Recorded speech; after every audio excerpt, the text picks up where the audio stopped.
Hello everyone, you're welcome back again to my YouTube channel. In today's video we're going to be talking about the symptoms that I experienced during this PCOS journey. Now let me clear this. The symptoms I experienced is totally different from the one you're going to experience, so do not say okay, since I experienced this she should since Happy experienced this I should experience this. No, it's totally different, and when I mean different, it's totally different. I promise I'm going to answer everybody's Q&A, but I just want to tell you what the symptoms before I answer your questions. There are so many questions people asked me, but for now let me talk about this one. Okay, so first of all, let's start by saying happy new month. Welcome to the month of September, the month of fortune, the month of good health, the month of prosperity, the month of every good thing you can think of. Yes, and today happens to be Sunday, so I said let me just answer this questions fast and go and do other things. Now the first symptoms I experienced during this PCOS journey was irregular menstruation. I talked about it in my previous videos, I think, so I'm just going to be dropping it on the card.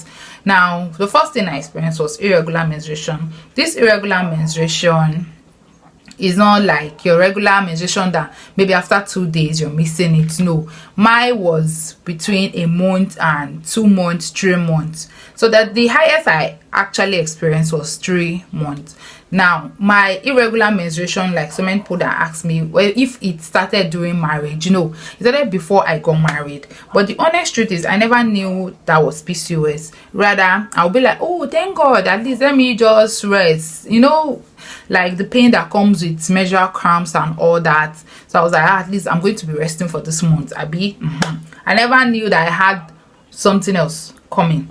But all the same, I had irregular menstruation, and the irregular menstruation that you might be experiencing currently now might be a month, 2 months, 3 months. Some person's irregular menstruation stays like after 5 months before it comes. So the highest I experienced as at last year was 3 months, which was very annoying.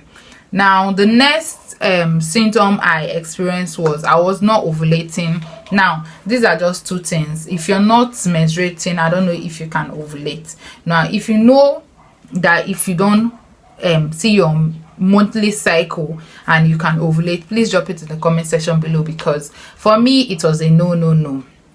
So I was not ovulating.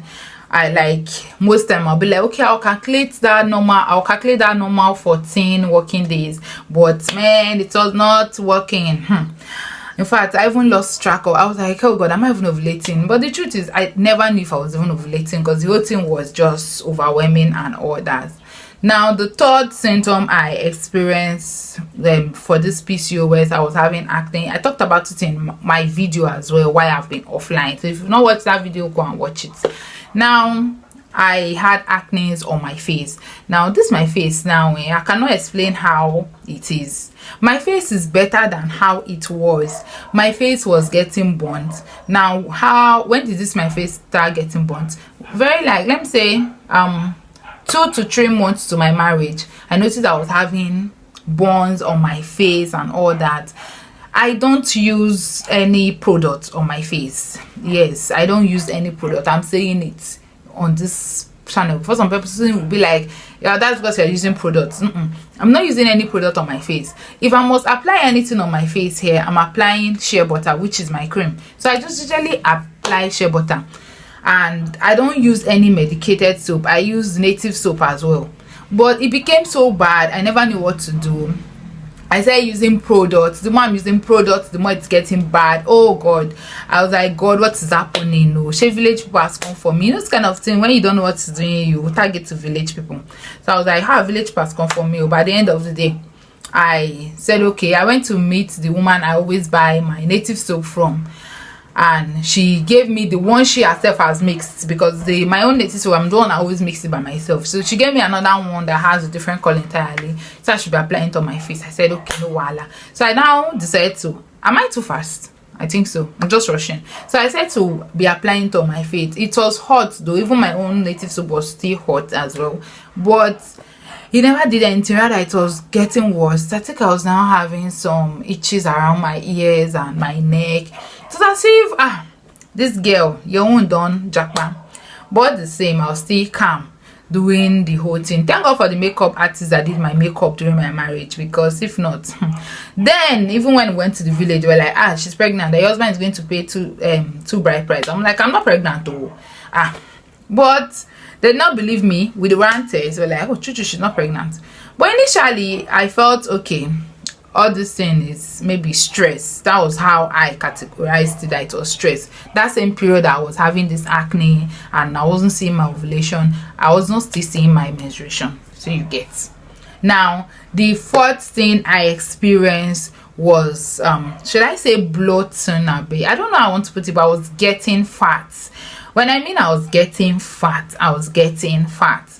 But I was just lucky enough that the fatness was not this one that will get fat up and get slim down, or get fat down and get slim like up.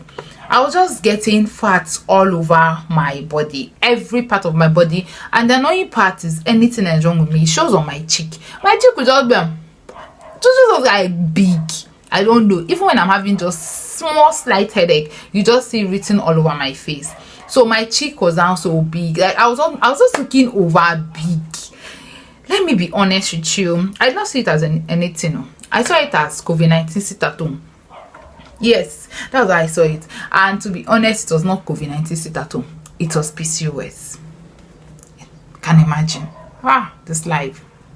But anyway, since I tagged it to COVID-19 sit at home, I took it that way and I was still living my normal life. But it became so worrisome when I noticed that it's already 3 months, I've not still seen my meds and I'm not pregnant.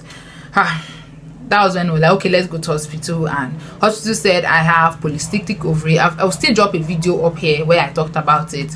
They started treating me. Initially they said it was infection, from infection to polycystic ovary. Sorry, I'm calling polycystic ovary ovarian cyst. Then I said it's ovarian cyst. I started treating myself for ovarian cyst and all that. God now made it possible. I took in at that period, and somewhere along the line I lost child and all that. In fact, what happened, and I started having this pain on this my left hand side. They still said it was ovarian cyst. The pain persists. Like when I mean it persists, it continued to this year 2024. It dawned on me that I cannot continue with this pain. Let me go to specialist. So the month of August I went to specialist. That was when the gynecologist said I should go and do some tests and all that, and everything I did, I came back with the result. They said it was polycystic ovary, which is the PCOS. And at the end of the day, I'm now treating myself on PCOS. So they just told me what to do and what not to do. Did they even tell me? It's even my family doctors, my younger sister and friends that were just telling me what to do, because the what they told me in the hospital to do was like they're kind of telling me my case is closed. That's just how it sounded. I'm like, it's not my portion. But now, to be honest, following what my younger sister told me, I'm like, men looking at me, self, you see that okay, this girl looking nice, looking flirty. You get. Okay, so that's that. Now another symptom I noticed during this PCOS, so this is the fifth one, right? So the fifth symptom I noticed this PCOS is that I was having pain, like a very sharp pain under my foot.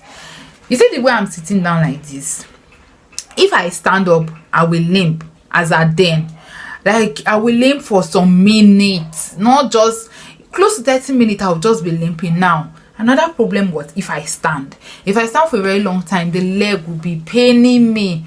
It's as if I was now having what's this thing they used to call on the leg when you're having too much weight on your leg? I've forgotten the name.